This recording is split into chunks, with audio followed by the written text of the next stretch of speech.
और देखिए, बजट तो कल पेश होगा, लेकिन उससे पहले लगातार सियासत इस पर जरूर हो रही है। बजट सत्र से जुड़ी हुई आपको बेहद बड़ी खबर बता दें, सरकार को घेरने की रणनीति में है कांग्रेस। नेता प्रतिपक्ष जूली ने सरकार पर आरोप लगाया है कि ठीक तरीके से बजट को तैयार नहीं किया जा रहा है। अरावली संरक्षण पर ढोंग करने का आरोप लगाया गया है नेता प्रतिपक्ष की तरफ से। आप अंदाजा लगा सकते हैं कि बजट अभी पेश भी नहीं हुआ है, लेकिन उससे पहले ही सरकार को घेरने की तैयारी कांग्रेस ने कर ली है। तो कल कितना तीखा संग्राम देखने को मिलेगा। टीकाराम जूली ने बीजेपी को किसान विरोधी करार दिया है। यह भी कहा है कि ब्रांडिंग और विज्ञापनों की सरकार है।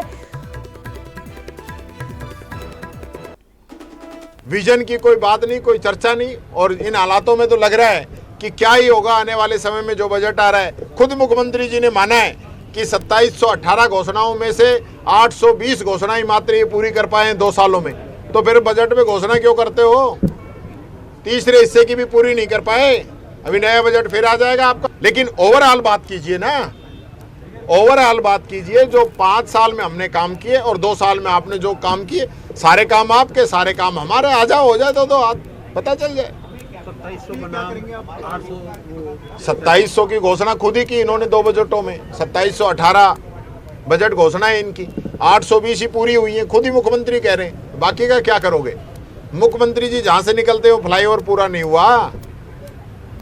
सहकार मार्ग का, सिविल लाइंस का, 2 तो इनके घर के सामने ही है। सारी घोषणाएं यूं ही पड़ी हैं। आपकी पत्रकारों की पेंडिंग है, हम लोगों की पेंडिंग है, पब्लिक की पेंडिंग है। तो सिर्फ गुमराह करने का काम ये लोग कर रहे हैं। वहीं बजट को लेकर दिल्ली में सांसद हनुमान बेनीवाल ने कहा है कि बजट से राजस्थान को बहुत उम्मीद है। इसे युवाओं और रोजगार और सोना चांदी के दाम घटने की लेकर के भी उन्होंने बातचीत की है। क्या कुछ कहा इन्होंने, सुनते हैं। कल राजस्थान में बजट आने वाला है, क्या कहेंगे? देखिए, बजट से बहुत उम्मीद है राजस्थान को, विशेषकर नौजवानों को। जो खाली पद है, रोजगार बाहर से जितनी ये आ रही है, आपकी कंपनियां, फैक्ट्रियां, आप किसानों की जमीन अधिग्रहण कर रहे हो, चाहे एक्सप्रेस वे, रेलवे, चाहे सीमेंट कंपनी के नाम से, लेकिन स्थानीय लोगों को रोजगार नहीं मिला। तो युवा चाहते हैं कि रोजगार का कानून बने कि 80-90% जिनकी जमीन जा रही है, स्थानीय लोग हैं, उनको रोजगार मिले।